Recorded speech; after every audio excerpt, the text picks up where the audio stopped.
안녕하세요. 오늘 우리가 회복 탄력성이라는 단어를 생각하는 방식을 한번 완전히 뒤집어 보려고 합니다. 어쩌면 이 개념에 대해 우리가 완전히 잘못 알고 있었을지도 몰라요. 자, 한번 제대로 파고 들어볼까요? 회복 탄력성이라고 하면 여러분 머릿속엔 어떤 그림이 그려지세요? 아마 많은 분들이 비슷한 이미지를 떠올리실 거예요. 바로 이거죠, 그쵸? 우리는 흔히 회복 탄력성을 이렇게 생각해요.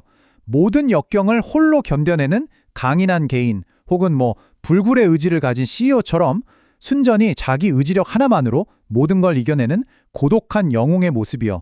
자, 바로 여기가 오늘 이야기의 진짜 시작점입니다. 우리가 굳게 믿어온 이 영웅적인 이미지가 사실은 우리를 더 강하게 만드는 게 아니라 오히려 서서히 번아웃, 즉 소진시켜버리는 거라면 어떡할까요? 이 개념을 좀 더 현실적으로 이해하기 위해서 실제 이야기 하나를 들려드릴게요. 2020년 팬데믹 때 사업이 거의 망하기 직전까지 갔던 하워드라는 세탁소 사장님 이야기입니다. 팬데믹이 터지니까 사람들이 정장을 안 입게 됐잖아요. 당연히 하워드의 가게는 직격탄을 맞았죠. 근데 정말 놀라운 건 그가 이 위기 속에서 살아남은 이유가 그의 투지나 근성 덕분이 아니었다는 거예요.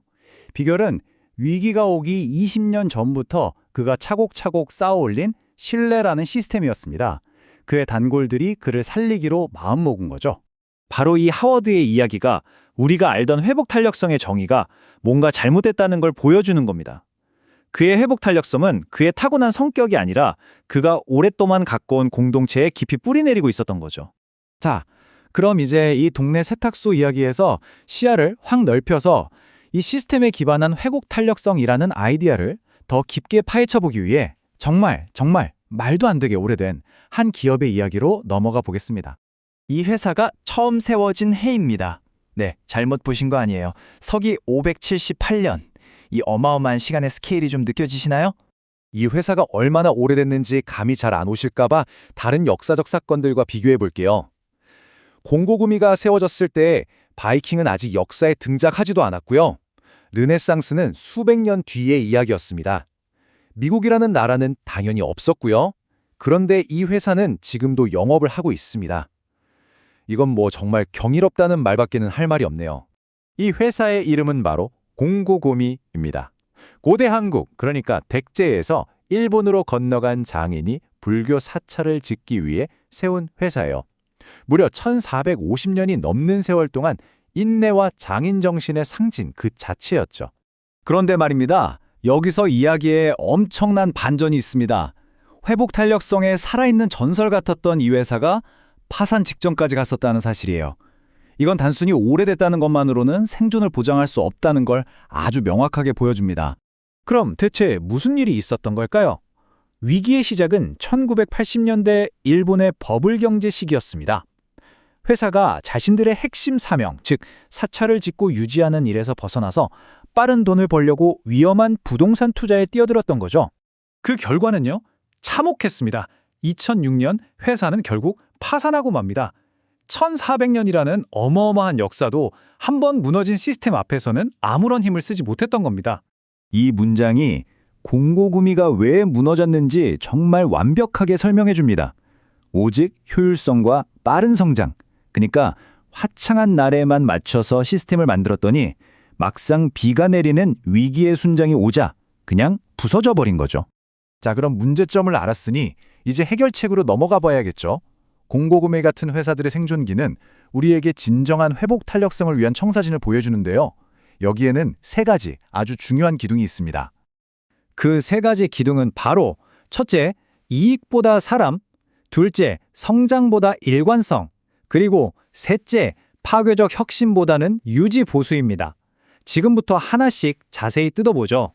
첫 번째 기둥, 이익보다 사람입니다. 1526년에 설립된 총기 제조사 베레타의 예를 들어볼게요. 2차 세계대전이 끝나고 총기 수요가 급감했어요. 보통의 회사라면 어떻게 했을까요? 당연히 구조조정을 했겠죠.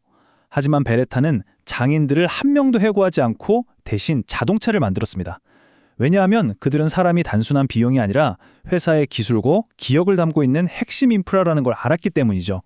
신뢰는 보이지 않는 아주 중요한 구조적 자산인 겁니다. 두 번째 기둥, 성장보다 일관성입니다. 여기 극명하게 대비되는 두 사례가 있습니다. 하나는 거의 5,000년을 산 무드셀라 소나무예요.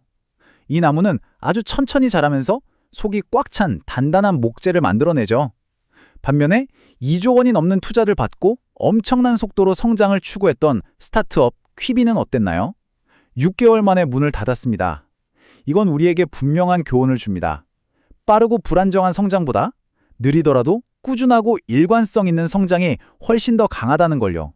마지막 세 번째 기둥은 파괴적 혁신보다 유지 보수입니다.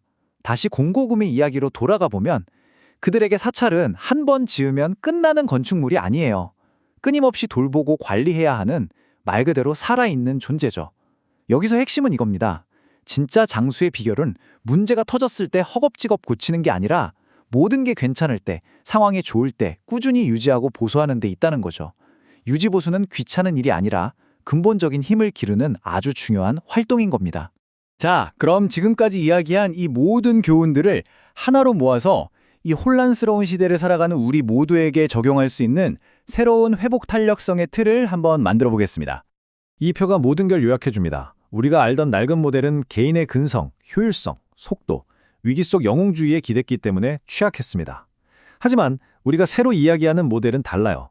시스템의 힘, 여유와 인내, 공동체와 신뢰, 그리고 지속적인 유지보수에 기반하기 때문에 훨씬 더 강하고 지속 가능하죠. 결국 이게 바로 오늘 우리가 살펴본 하워드의 세탁소가 살아남고 베레타가 수백 년을 버티고 공고구미가 위기 속에서 구출되어 다시 핵심 사명을 되찾을 수 있었던 진짜 이유입니다. 그들은 모두 구할 가치가 있는 단단한 시스템을 만들어냈던 거죠. 그래서 이제 이 질문을 마지막으로 여러분께 던져드리고 싶습니다. 오늘 이야기의 가장 중요한 핵심이죠. 그렇다면 우리는 어떻게 하면 오래 지속되는 것을 만들 수 있을까? 여러분의 일터에서, 여러분의 가정에서, 그리고 여러분의 삶 속에서 말이죠. 이 문장으로 오늘 이야기를 마무리하겠습니다. 회복 탄력성은 혼자 하는 스포츠가 아니다. 그것은 집단적인 성취다. 진정한 강인함은 한 개인의 능력이 아니라 우리가 함께 만들어가는 시스템의 결과물이라는 것. 힘에 대한 이 새롭고 영감 넘치는 관점을 꼭 기억해 주셨으면 좋겠습니다.